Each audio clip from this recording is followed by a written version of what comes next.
Bendiciones, queridos hermanos. Una vez más estamos acá compartiendo con cada uno de vosotros el estudio de la lección de la escuela sabática. Estará nuevamente su servidor Luis Argueta y tendremos la compañía nuevamente del pastor Enrique Ramos. Sea bienvenido, hermano. Muchas gracias, hermano Luis. Para mí es un privilegio poder colaborar en el estudio de esta lección de la escuela sabática. Nos alegra saludarles, queridos hermanos, saber que han estado con bien, que Dios nos ha cuidado y nos ha permitido la vida también para poder apartarla y dedicarla a su servicio. Vamos a iniciar el estudio de esta lección orando a nuestro Dios para pedirle que sea su Espíritu Santo quien dirija nuestras mentes en el estudio de esta lección. Padre nuestro que estás en el cielo, engrandecido y glorificado sea tu nombre por la eternidad de los siglos. Te agradecemos, Señor, la vida, te agradecemos los cuidados y te agradecemos la oportunidad que nos da de poder estudiar una lección más. Oramos para que sea tu gracia la que nos acompañe, que sea tu Espíritu Santo el que nos dirija y que podamos cada día esforzarnos por cumplir tus designios sagrados. Ayúdanos a cumplir el pacto, a poder guardar tu palabra y esforzarnos para ganar un día la vida eterna. Todo lo pedimos y lo agradecemos en el nombre de Jesús. Amén. Bien, queridos hermanos, sean bienvenidos una vez más, siempre recordando que la lección con respuesta aparece en los comentarios de este video para los que deseen y quieran descargarlo para tener los comentarios ya escritos. Hoy tenemos una lección bien importante y también bastante delicada por el compromiso que trae a nuestras vidas. El título de esta lección es Exposición del Pacto.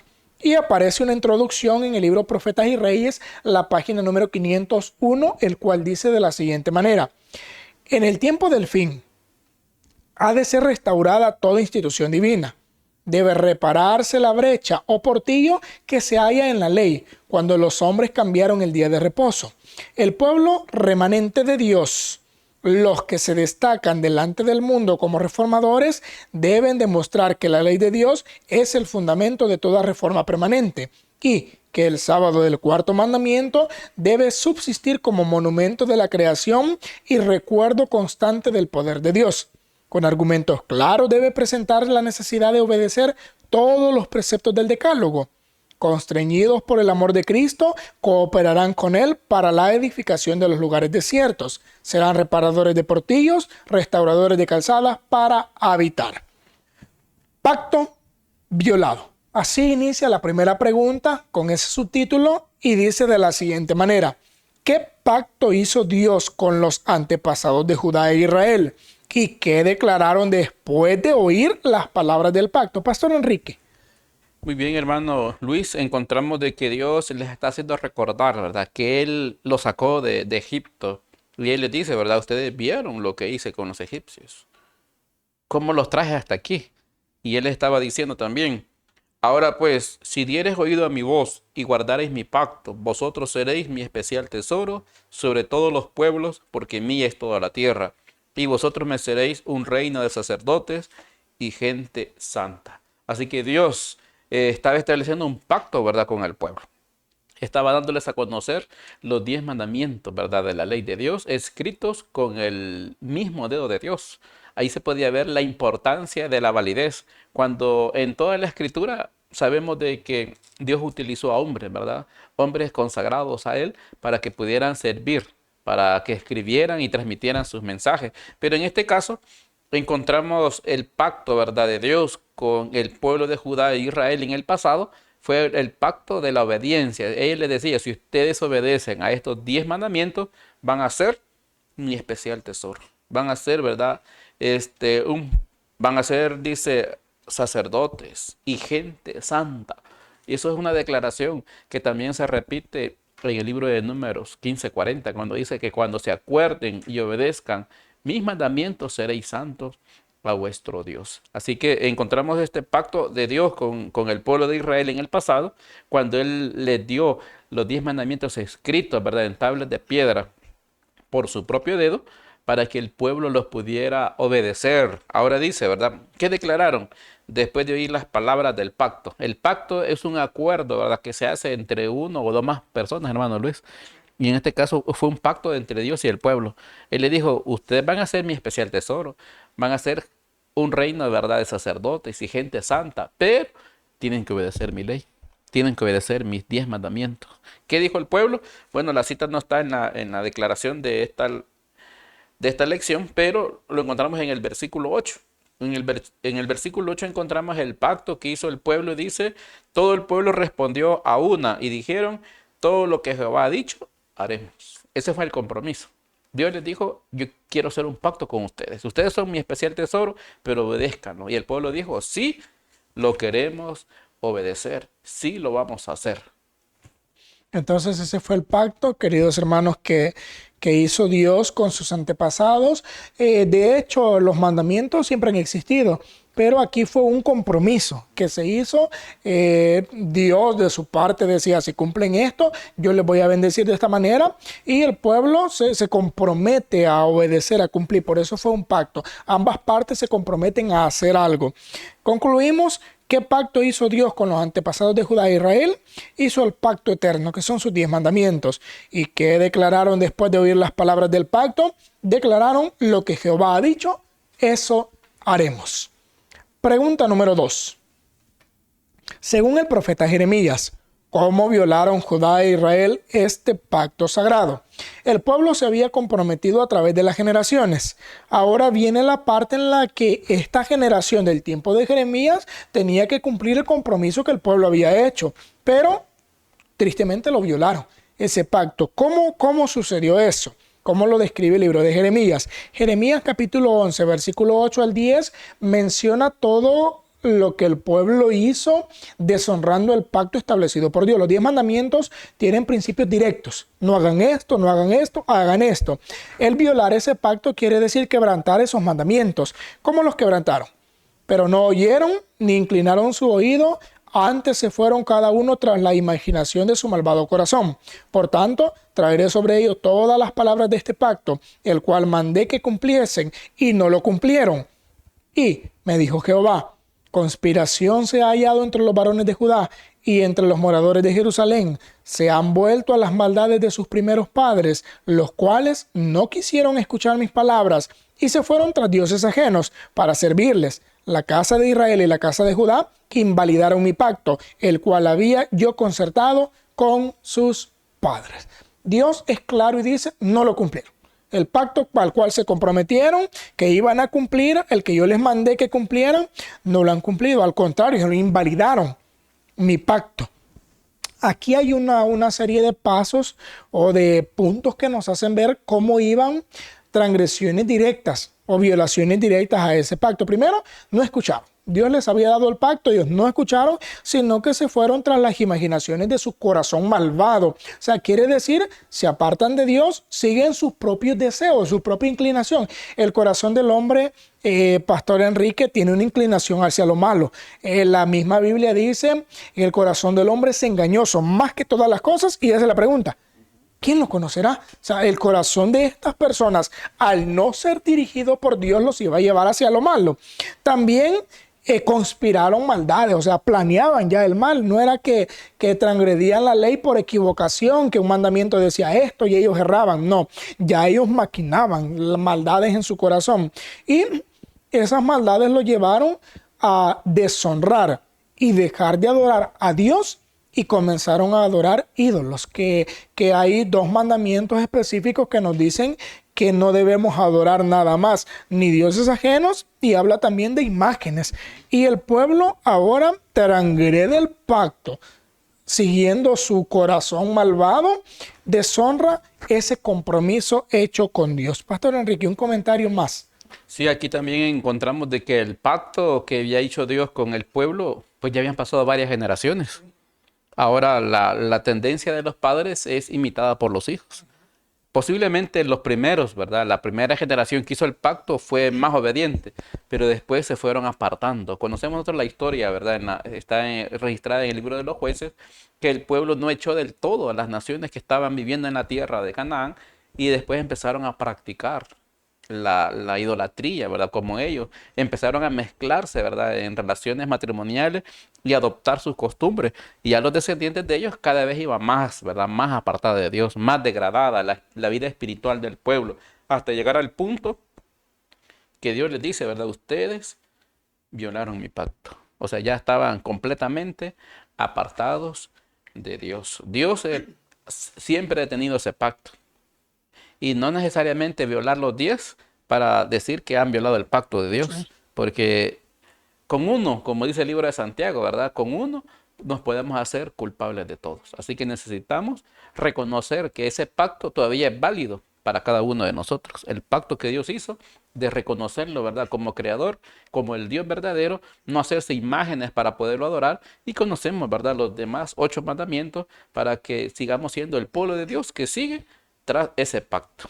Muy bien. Concluimos, según el profeta Jeremías, cómo violaron Judá e Israel el pacto sagrado. No lo escucharon, fueron tras las imaginaciones de su corazón malvado, conspiraron malvados y adoraron dioses ajenos. En conclusión, no cumplieron ni respetaron el pacto establecido con Dios. Pregunta número 3. ¿Qué sucedió? Ahora vamos al resultado. ¿Qué sucedió a Judá e Israel como resultado de violar ese pacto? Pastor Enrique. Muy bien, vemos de que el pueblo, ¿verdad? A pesar de las advertencias, los llamados de Dios, estaban completamente descarriados de los caminos del Señor. Y dice, ¿verdad? Jeremías 11, el versículo 11 en adelante. Por tanto, así ha dicho Jehová, he aquí yo traigo sobre ellos mal del que no podrán salir, y clamarán a mí, y no los oiré.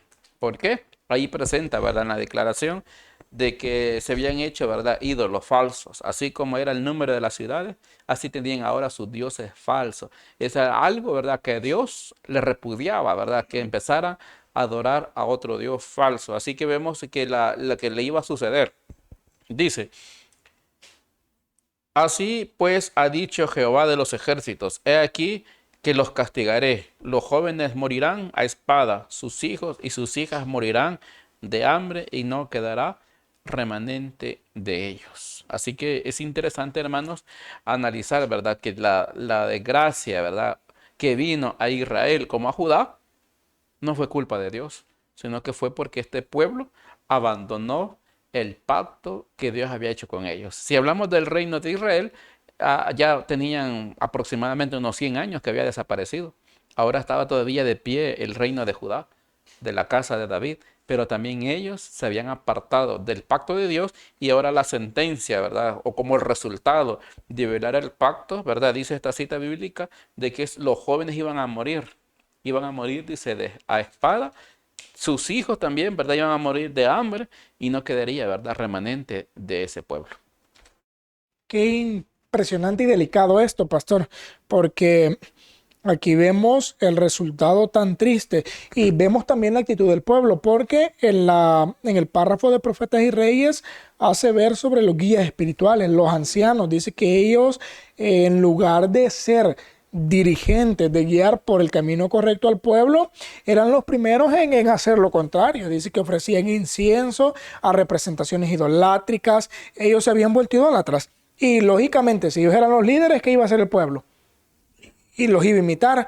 También llegamos al punto en el que el pueblo en general decía, voy a leer esta parte, los hombres de Judá se alentaban en sus prácticas paganas, haciendo estas declaraciones blasfemas: no nos ve Jehová, Jehová ha dejado la tierra. O sea, llegaron al punto, hermano, de incluso dudar de Dios, de incluso negar a Dios. Dios ha abandonado, Dios ya no nos mira. Negaban el poder, negaban la existencia de Dios.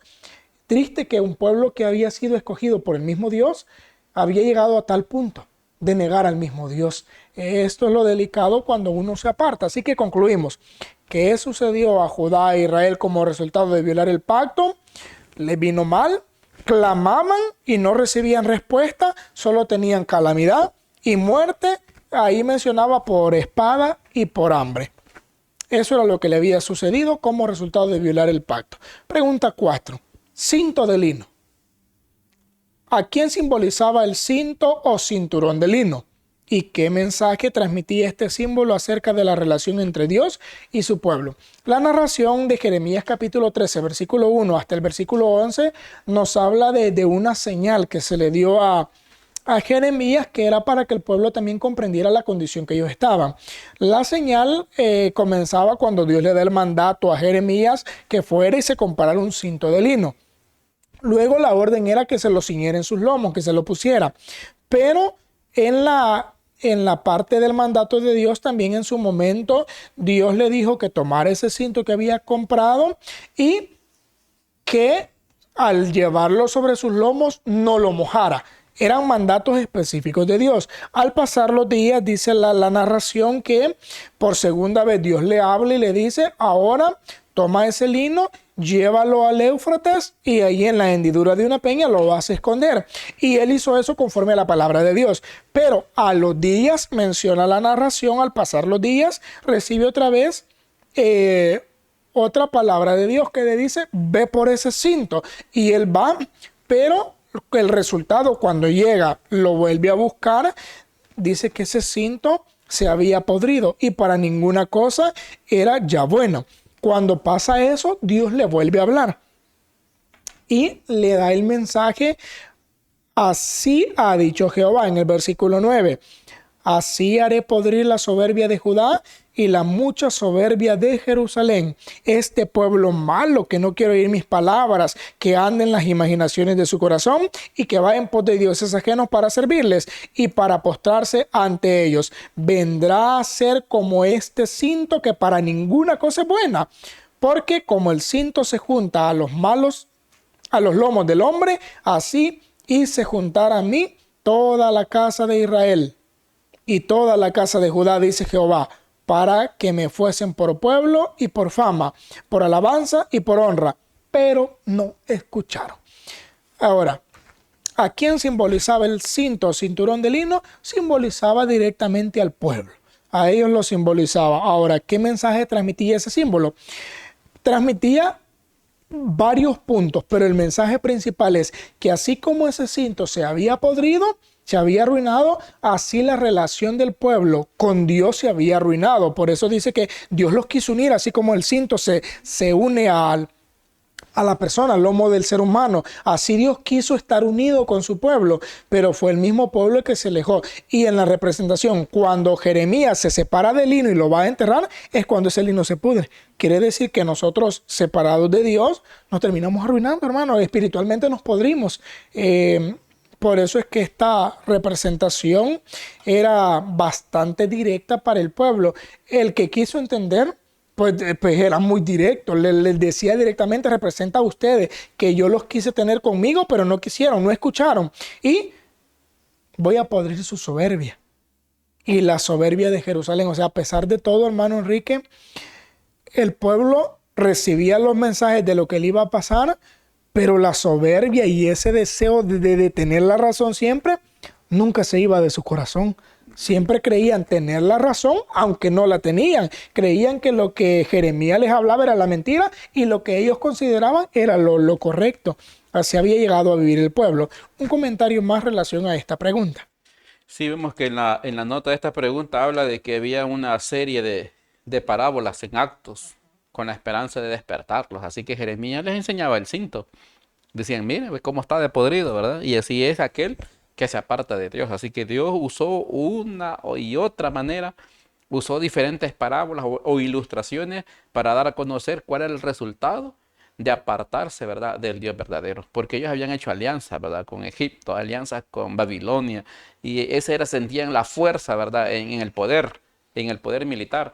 Pero aquí, ¿verdad?, en esta parábola, ¿verdad?, digamos así, del cinto de lino, Dios le estaba dando a mostrar al pueblo que separados de Dios, pues prácticamente pues no somos nada. Así es. Concluimos.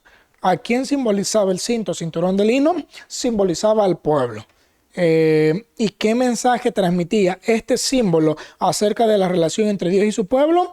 Transmitía el mensaje de que así como el cinto se arruinó, así también se había arruinado la comunión o la relación de Dios con el pueblo. Ahora vamos con otra representación. Odres de vino.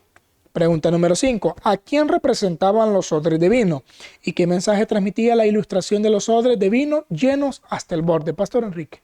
Muy bien, vemos, hermano Luis, que la declaración del profeta Jeremías habla de esos odres, ¿verdad?, de vino. Y dice la declaración en el versículo 13: entonces le dirás: así he dicho Jehová, he aquí que yo lleno de embriaguez a todos los moradores de esta tierra, y a los reyes de la estirpe de David, que se sientan sobre su trono, a los sacerdotes y profetas y a todos los moradores de Jerusalén. Así que este odre, ¿verdad?, de vino, dice que representaba al pueblo, ¿verdad?, en general. Aquí presenta, ¿verdad?, los gobernantes, ¿verdad?, los líderes espirituales como sacerdotes, aún esos profetas falsos, ¿verdad?, que habían entre ellos, habían profetas que clamaban paz, y no había paz. Así que todos ellos representaban el odre, ¿verdad?, de vino.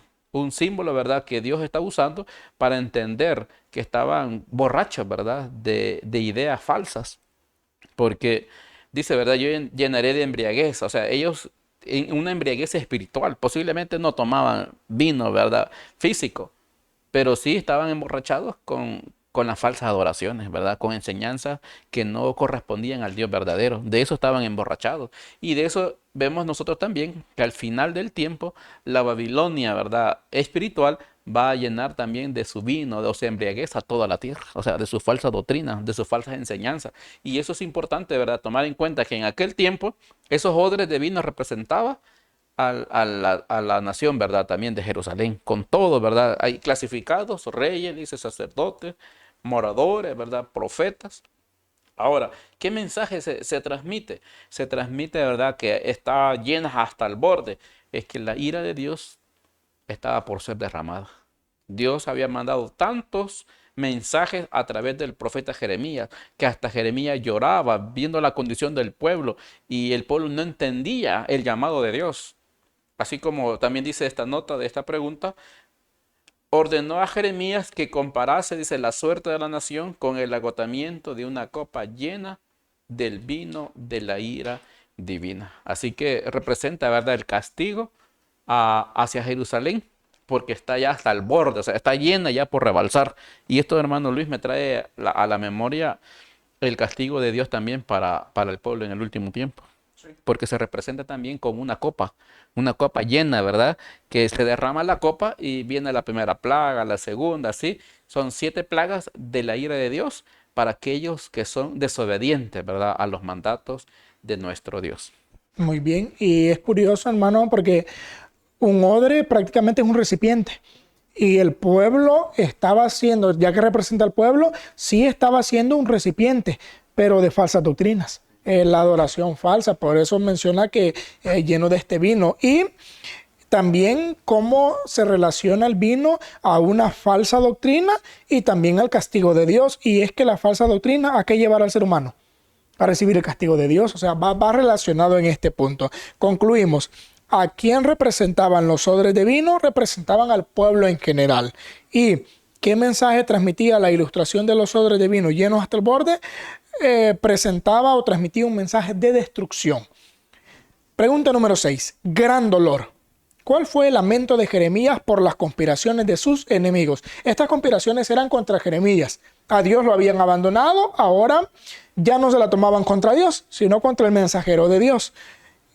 Cuando Jeremías hablaba de esto, él decía, Jeremías 11:18, y Jehová me lo hizo saber, y lo conocí. Entonces me hiciste ver sus obras. O sea, era algo que él ignoraba que estaba pasando. ¿Qué fue lo que Dios le hizo ver? Yo era como cordero inocente que llevan a degollar, pues no entendía que maquinaban designios contra mí, diciendo, destruyamos el árbol con sus frutos y cortémoslo de la tierra de los vivientes, para que no haya más memoria de su nombre. Ese era lo que estaba planeándose en la parte de Profetas y Reyes. Página 322 dice que habían conspiraciones, habían planes para reprimir la obra de Jeremías. Se hubieron persecuciones, ahí hubo encarcelamiento, menciona la nota. O sea, este hombre sufrió no solo la tristeza de ver cómo la gente lo ignoraba y lo despreciaba, sino también sufrió persecución de parte de ellos. El lamento de él, ahora el subtítulo dice gran dolor, era un dolor porque a los que él trataba de ayudar, esos mismos hombres estaban tratando de hacerle daño, querían cortarlo. O sea, habla de específicamente de que ya no lo querían con vida, y es que los mensajes que él daba eran mensajes tan directos que al pueblo no le gustaba.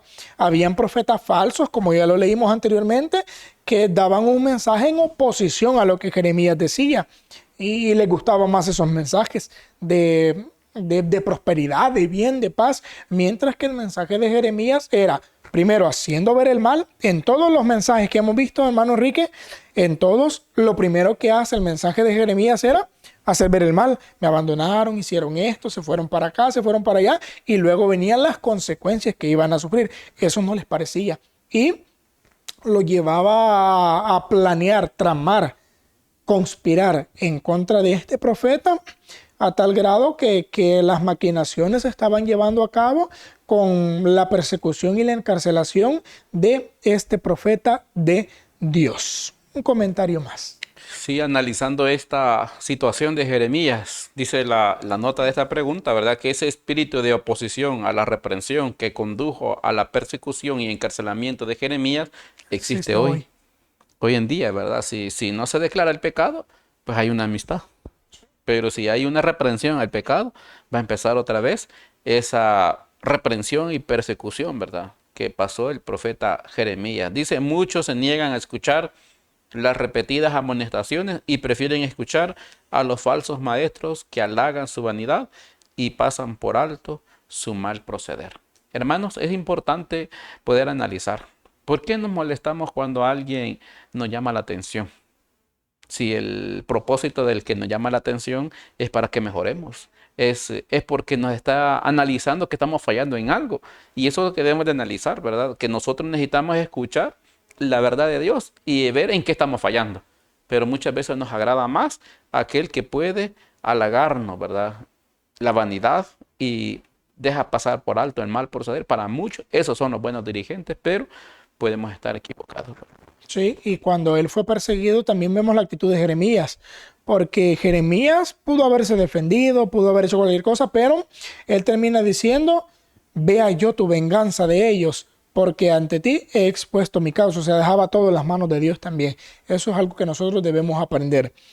Concluimos en esta pregunta, ¿cuál fue el lamento de Jeremías por las conspiraciones de sus enemigos? El lamento es que él era despreciado por los mensajes directos que daba y además era perseguido.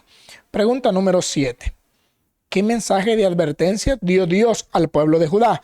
¿Y qué promesa de restauración hace todavía hoy a quienes se arrepienten y vuelven a él?